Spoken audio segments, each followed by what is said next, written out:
La pluie n'avait pas cessé depuis l'aube, et lorsque nous sortîmes de l'église Saint-Mathieu, le ciel gris de Charleston me semblait s'être infiltré jusque dans mes os. Arthur Rowan avait été plus qu'un grand-père pour moi, il avait été la voix stable dans une vie trop souvent dominée par des mots tranchants et des silences glacés. La cérémonie fut sobre, digne, remplie de visages venus de la communauté à laquelle il avait tant donné. Mon père, Malcolm, se tenait au premier rang, recevant les condoléances comme un politicien le soir d'une élection. Ses poignées de main étaient fermes. Son sourire mesuré. J'ai cru, un instant, que le chagrin l'avait peut-être adouci. Cet espoir ne dura pas. Quelques heures plus tard, les endeuillés partis, l'odeur lourde des fleurs fanées flottant encore dans l'air, je me retrouvai dans le salon du domaine. Je sirotais un café tiède, fixant la vieille cheminée en chêne où Arthur aimait poser son bras en me racontant ses histoires. Malcolm entra, le masque de politesse qu'il avait porté toute la journée arraché de son visage. « C'est fait », dit-il sèchement. « Le transfert de la succession est officiel. 400 millions inscrits à mon nom. » Il le dit comme on annonce la météo, avant qu'un mince rictus ne vienne tordre ses lèvres. Je hochai lentement la tête, sans savoir ce qu'il attendait de moi. Il ne me laissa pas le temps. « Tu ne sers plus à rien. » Les mots flottèrent dans l'air, trop absurdes pour que je les comprenne aussitôt. « Pardon ? Tu t'es reposé assez longtemps, » répondit-il d'un ton qui trancha net dans l'atmosphère. « Fais tes bagages. Je veux que tu sois hors de cette maison demain matin. » Un instant, je ne sentis plus mes mains. C'était mon père, celui qui m'avait appris à faire du vélo, qui m'avait sermonné sur l'ambition, et il me regardait comme un meuble dont on veut se débarrasser. Je me levai, redressant le dos, même si ma poitrine se serrait. Très bien. Ma voix ne trembla pas.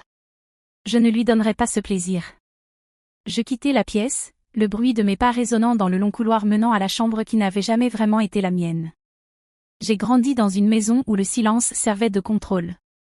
Les règles de Malcolm étaient précises et absolues, pas de porte claquée, pas de réplique, et surtout, ne jamais, en aucune circonstance, remettre en cause ses décisions. Mes premiers souvenirs de lui se mesurent en correction, posture trop voûtée, ton trop sec, ambition jugée irréaliste. À 10 ans, j'avais appris à garder mes victoires pour moi. Si je ramenais un A, il demandait pourquoi ce n'était pas un A+.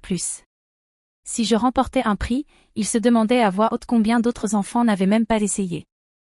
Les compliments étaient rares, et lorsqu'ils venaient, ils ressemblaient plus à une note de bas de page qu'à une célébration. Arthur était différent.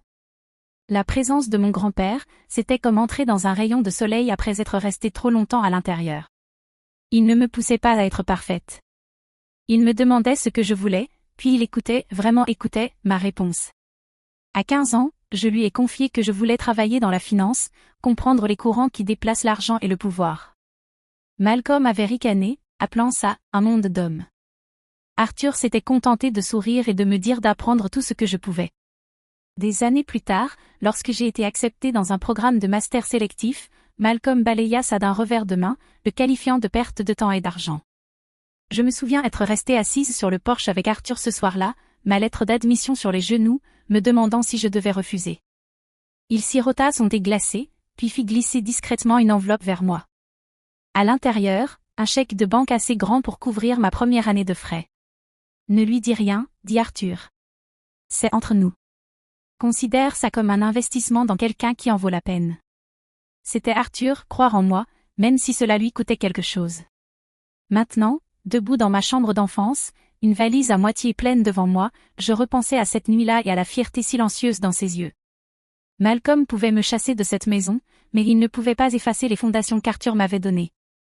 La maison ne me semblait déjà plus mienne. En quelques jours à peine, la chaleur qu'Arthur avait insufflée au domaine s'était évaporée, remplacée par quelque chose de plus dur, de plus froid. Des portes qui avaient toujours été ouvertes étaient désormais verrouillées, la bibliothèque, le jardin d'hiver, même le petit bureau où Arthur gardait ses dossiers. Chaque poignée ne fit que teinter inutilement quand j'essayais. Le personnel, des gens que je connaissais depuis des années, évitait mon regard. Margaret, la gouvernante qui me glissait autrefois des scones en douce, ne m'adressa plus que de brefs hochements de tête, les mains occupées à des tâches sans importance. Quand je lui demandai ce qui n'allait pas, elle murmura quelque chose au sujet des instructions de Monsieur Rowan, avant de s'éclipser. Au dîner, Malcolm parlait comme si je n'étais pas là. Il évoquait l'avenir, d'un ton définitif, parlant de rénovation, de nouveaux investissements et de rationaliser la maison, de façon à rendre clair que je n'en faisais pas partie. Sa voix portait la satisfaction de celui qui se débarrasse de ce qu'il considère comme un poids mort. De retour dans ma chambre, j'essayais de me concentrer sur mes affaires. Mes doigts glissèrent sur le dos des livres que je gardais depuis le lycée, refuge durant une époque où j'avais besoin de lieux sûrs pour cacher mes pensées. L'un d'eux, une épaisse biographie qu'Arthur m'avait offerte pour mes 18 ans, se détacha plus facilement que les autres. En le tirant, je sentis quelque chose de petit et ferme glisser à l'intérieur. Je l'ouvris et découvris une enveloppe scellée, coincée entre les dernières pages. Mon nom, tracé de la main sur d'Arthur, ressortait sur le papier crème. Assise au bord du lit, je déchirai le sceau avec précaution. À l'intérieur, une seule feuille à en-tête, l'encre palme et ferme. Le testament protège ceux qui protègent les autres. Pas d'explication, pas de contexte, juste cette ligne, assez lourde pour m'arrêter net. Je la relus, traçant les mots du doigt, comme si plus de sens pouvait apparaître. Arthur l'avait cachée pour que je la trouve. Pas Malcolm, pas un autre. Je repliai le billet, le remis dans l'enveloppe et le glissai dans mon sac, mon esprit déjà en train de tourner, cherchant ce que cela pouvait signifier. Le bureau de Malcolm sentait légèrement la fumée de cigares et le cuir ciré, comme du temps où Arthur l'occupait, sauf qu'à présent, toute chaleur avait disparu. Malcolm était assis derrière le lourd bureau en acajou, renversé dans le vieux fauteuil d'Arthur comme s'il avait toujours été le sien. Un verre de cristal rempli à moitié de bourbon reposait près de son coude, captant la lumière de la lampe de bureau. « Assieds-toi, dit-il, sans lever les yeux des papiers devant lui. Je ne bougeai pas avant qu'il ne finisse par relever le regard, un mince rictus accroché au coin de ses lèvres. « J'imagine que tu as entendu, commença-t-il, comme si toute la ville n'était pas déjà en train de bruisser de la nouvelle. 400 millions. Tout à moi. » Arthur a été généreux. Sa voix ne portait aucune trace de deuil, seulement la satisfaction de quelqu'un qui venait de gagner une partie truquée à son avantage. Je restai silencieuse, le laissant emplir l'air de ses paroles. « Tu as profité d'un long séjour confortable ici, Calista, reprit-il, son ton virant au froid. Mais tu n'es plus une enfant. Tu es un fardeau financier. Et franchement, tu vivotes. » Il l'avait dit comme un verdict, pas une opinion. J'eus presque envie de rire. Je travaillais depuis mes 16 ans, avais payé la plus grande partie de mes études supérieures moi-même grâce à Arthur, pas à lui, mais discuter maintenant reviendrait à crier contre le vent. « Je veux que tu sois parti demain matin, » dit-il en se penchant en avant, les coudes sur le bureau. Pas de drame, pas d'adieu interminable. C'est ma maison désormais, et je décide qui a le droit d'y rester. Son regard s'attarda sur moi, attendant la faille, le sursaut, la protestation désespérée. Je sentais le poids de la note d'Arthur dans ma poche, les mots brûlants contre ma jambe, le testament protège ceux qui protègent les autres. Je redressai les épaules. Très bien. Pas de tremblement dans ma voix. Pas d'hésitation. Je me levai, me retournai et sortis sans un mot de plus. À l'étage, je terminai de ranger mes vêtements dans la vieille valise en cuir qu'Arthur m'avait donnée des années plus tôt. L'enveloppe resta dans la poche de mon manteau, comme si la déplacer pouvait affaiblir la force qu'elle m'avait donnée dans ce bureau. Quand l'horloge du couloir sonna 9 heures, mes bagages étaient près de la porte. Je ne me retournai pas en sortant dans la fraîche nuit de Charleston. Le lendemain après-midi, je tirai ma valise dans l'escalier étroit d'un petit immeuble en briques du centre-ville de Charleston. L'appartement était à peine assez grand pour que je puisse écarter les bras sans toucher les 2 murs, mais il était à moi. Pas de porte verrouillée, pas de regard surveillant si j'étais à la hauteur. J'avais vendu quelques bijoux que Malcolm m'avait offerts au fil des années, des cadeaux plus pour l'apparence que pour le cœur. L'argent n'était pas énorme, mais suffisant pour payer la caution et le premier mois de loyer. Mon travail d'analyste financière me permettait de travailler à distance, alors j'installai mon ordinateur sur la petite table de cuisine et gardai des horaires réguliers, imposant un semblant de normalité au chaos. Pourtant, le soir, je me surprenais à ressortir l'enveloppe de ma poche de manteau, à relire les mots d'Arthur, « Le testament protège ceux qui protègent les autres ». Ça ne ressemblait pas à une phrase dite à la légère, et certainement pas à un message destiné à Malcolm. Je commençai à fouiller discrètement registres publics, dépôts de succession, même de vieux articles sur des héritages assortis de clauses inhabituelles. La plupart n'étaient que du bruit, mais de temps à autre je tombais sur quelque chose qui faisait bondir mon cœur, des trusts débloquant des fonds uniquement sous certaines conditions, des testaments liés à des projets communs ou à des œuvres communautaires. Arthur avait été méticuleux dans tout ce qu'il faisait. Il était possible, peut-être même probable, que son testament ait été rédigé avec la même précision. 3 jours après mon installation, mon téléphone s'alluma avec un numéro inconnu. J'étais sur le point de laisser filer sur la messagerie, mais quelque chose me poussa à décrocher. Calista Rowan? La voix était nette, professionnelle, avec une pointe d'amusement sec. Oui. Ici Evelyn Cole. J'étais l'avocate de votre grand-père. Une pause, volontaire. Nous devrions parler de son testament. Il est inhabituel. Il y avait dans son ton une lueur de satisfaction, comme si elle retenait quelque chose en attendant que nous soyons face à face. Je me redressai d'un coup. À quel point inhabituel? Elle eut un petit rire entendu. Disons simplement que la semaine de votre père est sur le point de devenir beaucoup plus compliquée. Pouvez-vous venir à mon cabinet demain? Je jetai un coup d'œil à l'enveloppe posée sur la table, mon esprit déjà en train de courir plus loin. Le cabinet d'Evelyn Cole n'avait rien de ce que j'avais imaginé. Pas d'acajou verni ni de tapis anciens, seulement des lignes sobres, des couleurs neutres, et un mur de dossiers soigneusement étiquetés. Elle m'invita d'un geste à m'asseoir en face de son bureau, puis croisa les mains, me scrutant avec ce regard qui disait qu'elle en savait déjà plus qu'elle ne voulait l'admettre. J'attendais votre appel, commença-t-elle. Votre grand-père avait anticipé certaines dynamiques dans cette famille. Je haussai un sourcil. Vous voulez dire mon père? Je veux dire exactement votre père, répondit-elle en tirant vers elle un classeur épais. Arthur a placé tout son patrimoine, absolument tout, dans une fiducie. Malcolm ne peut pas toucher un centime des 400 millions à moins que certaines conditions soient remplies. Je me penchai en avant, le cœur battant plus vite. Quelles conditions? Ses lèvres s'incurvèrent légèrement, comme si elle attendait cette question. Il doit mener à bien un projet de réaménagement communautaire qui obtienne l'approbation de la ville et réponde aux critères philanthropiques d'Arthur. Et il doit le faire avec vous comme coexécutrice. Autorité égale. Droit de signature égal. Je me renfonçai dans mon siège, essayant d'assimiler. Vous êtes en train de dire qu'il ne peut pas le faire sans moi? Exactement. Et il y a plus, poursuivit-elle. Durant les 12 mois nécessaires à la réalisation du projet, il ne doit y avoir ni procès entre vous et Malcolm, ni rupture publique, ni retrait formel de l'arrangement par l'une ou l'autre des parties. Toute violation, et la fiducie se dissout, et l'argent. Evelyn tourna la dernière page de la clause. La moitié irait aux associations caritatives désignées par Arthur. L'autre moitié directement à vous. Un instant, tout ce que j'entendis fut le léger ronronnement de la climatisation.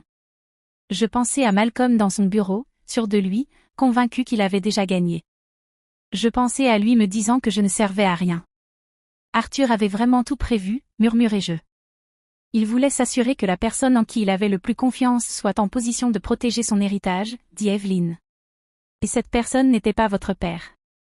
Je fis courir mes doigts le long du bureau, lentement, délibérément. Quand Malcolm l'apprend-il? Le sourire d'Evelyn s'élargit légèrement. C'est déjà fait. Je sentis le changement dans ma poitrine, une anticipation froide, maîtrisée. Alors je suppose que je devrais m'attendre à ce qu'on frappe à ma porte. Ça ne prit pas longtemps. Moins de 24 heures après avoir quitté le bureau d'Evelyn, un coup sec résonna à ma porte. Quand je l'ouvris, Malcolm était là, vêtu avec élégance mais déjà un peu défraîchi. Son visage était pâle, une fine sueur perlait à sa racine des cheveux. Calista, dit-il, forçant un sourire. Je pensais qu'on devrait parler. De famille à famille. Je m'écartai sans un mot, le laissant entrer dans mon petit salon. Son regard parcourut la pièce, s'attardant sur les meubles d'occasion comme s'il s'agissait d'une insulte personnelle. La banque me dit qu'il y a eu un malentendu, commença-t-il en s'asseyant sur le canapé. Les fonds sont bloqués dans une sorte de fiducie. Paperasserie ridicule. Son ton était léger, mais j'entendais la tension en dessous. Ce n'est pas un malentendu, dis-je. C'est le testament.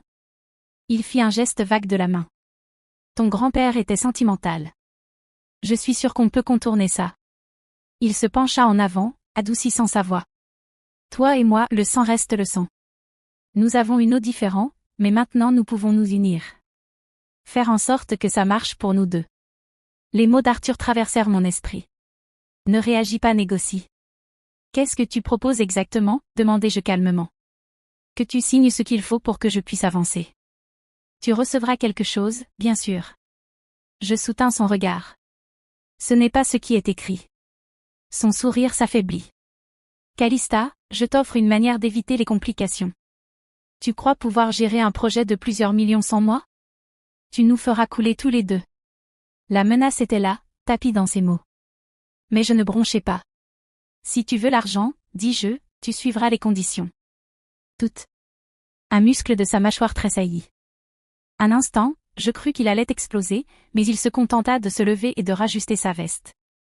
Réfléchis grec, dit-il, avant de sortir sans un regard en arrière. Je refermai la porte derrière lui, déjà certaine que je n'aurais pas besoin de le faire. Il reviendrait. 2 jours après notre première rencontre, j'avais l'accord prêt. Evelyn m'avait aidé à le peaufiner, chaque clause rédigée avec la même précision qu'Arthur avait mise dans son testament. Malcolm devrait me reconnaître publiquement comme coexécutrice, couvrir mes frais de vie pendant toute la durée du projet, et transférer 3 propriétés précises de l'héritage à mon nom sans condition, sans retour possible.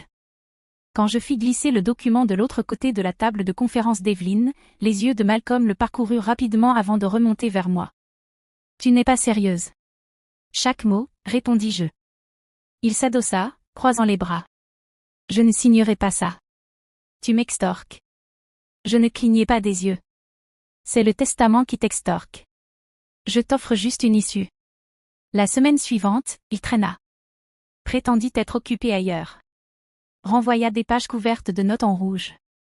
Consulta même un autre avocat, un homme en costume impeccable qui ne fit qu'une seule réunion avant de confirmer calmement la vérité, la rédaction d'Arthur était inattaquable. Sans ma coopération, les 400 millions de Malcolm pouvaient tout aussi bien être enterrés sous terre. Quand il revint enfin au bureau d'Evelyn, il était plus silencieux. Pas vaincu, pas encore, mais alourdi, crispé. Il prit le stylo, le fit rouler entre ses doigts, et signa chaque page d'un geste sec et rapide. Evelyn authentifia le tout, son expression neutre, même si je crus percevoir une lueur de satisfaction dans ses yeux. Malcolm poussa le dossier signé vers moi, les jointures blanchies. « J'espère que tu sais ce que tu fais, Calista. »« Je sais, » répondis-je en glissant l'accord dans ma chemise. Nous nous levâmes, l'air chargé de tout ce qui restait tu. Il partit sans me serrer la main, la porte se refermant derrière lui. Pour la première fois depuis des années, je sentis l'équilibre changer, pas seulement dans les papiers, mais dans le pouvoir. Et ce n'était que le début. Le terrain en bord de mer n'était guère plus qu'un carré d'asphalte fissuré et d'herbes folles au départ. Les plans d'Arthur prévoyaient quelque chose de vivant, des murs de verre ouverts sur le port, des salles pour la formation professionnelle, et un espace pour les marchés locaux le week-end. Dès la première semaine, je fis de chaque détail mon affaire. Je parcourais le chantier avec les entrepreneurs chaque matin, passais les factures en revue le soir, et tissais des liens avec les responsables municipaux dont nous avions besoin des signatures. Plus je me montrais, plus les équipes se tournaient vers moi pour les décisions.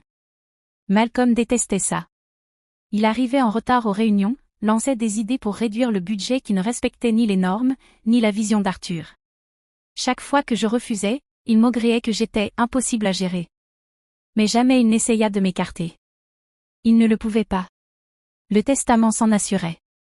La presse adorait l'histoire, la famille Rowan s'unit pour honorer le rêve du patriarche. Ils nous photographiaient côte à côte, souriant devant les caméras. Dans les pages glacées des magazines, nous avions l'air d'une véritable équipe. Mais derrière ces sourires, chaque conversation était une négociation. Au 11e mois, le sature d'acier du centre était achevé, les panneaux de verre captant la lumière du matin. Malcolm se tenait à mes côtés, sur le balcon surplombant l'eau, regardant les ouvriers fixer les derniers supports. « Tu t'es débrouillé mieux que je ne l'avais prévu, » dit-il, des mots secs mais sincères. « Mieux que tu ne l'aurais voulu, » répondis-je. Il laissa échapper un petit rire sans joie. Peut-être. Ce n'était pas de la confiance. Ce n'était pas du pardon. Mais c'était une reconnaissance, aussi réticente fut-elle, que je n'étais pas le boulet qu'il avait voulu faire de moi. Et dans quelques semaines, le projet serait terminé, et les conditions du testament seraient respectées. La cérémonie d'inauguration attira une foule si nombreuse qu'elle déborda sur les trottoirs. Les dirigeants de la ville, les journalistes et les familles du quartier s'étaient réunis sous un soleil éclatant de printemps, le nouveau centre communautaire brillant derrière nous. Malcolm se tenait à ma gauche, les mains jointes, le sourire parfaitement répété. Les caméras l'adoraient, mais les discours n'étaient pas les siens. C'était la stipulation d'Arthur et la mienne. Quand vint mon tour, je montai sur l'estrade. Je parlais de la conviction d'Arthur que la richesse n'avait de valeur que si elle élevait les autres. Je remerciai les entrepreneurs, les bénévoles et la communauté qui avaient travaillé à nos côtés. Je ne mentionnai pas Malcolm. Les applaudissements commencèrent timidement, puis s'amplifièrent pour devenir réguliers et chaleureux, se propageant dans toute la cour. Du coin de l'œil, je vis l'expression de Malcolm se durcir, sa mâchoire se crisper alors que l'attention restait fixée sur moi. À la fin de la journée, les conditions de la fiducie étaient remplies. Malcolm aurait sa fortune. J'avais autre chose, 3 propriétés de premier ordre à mon nom, et le mérite public d'avoir concrétisé la vision d'Arthur. Alors que la foule se dispersait, je m'éclipsai par le sentier latéral, mes talons claquant sur les briques neuves. Le centre se dressait derrière moi, rempli de voix, exactement comme Arthur l'avait imaginé. Je ne me retournai pas vers Malcolm. Je n'en avais pas besoin. J'avais pris la part de l'héritage familial qui valait la peine d'être gardé et laissé le reste dans le passé.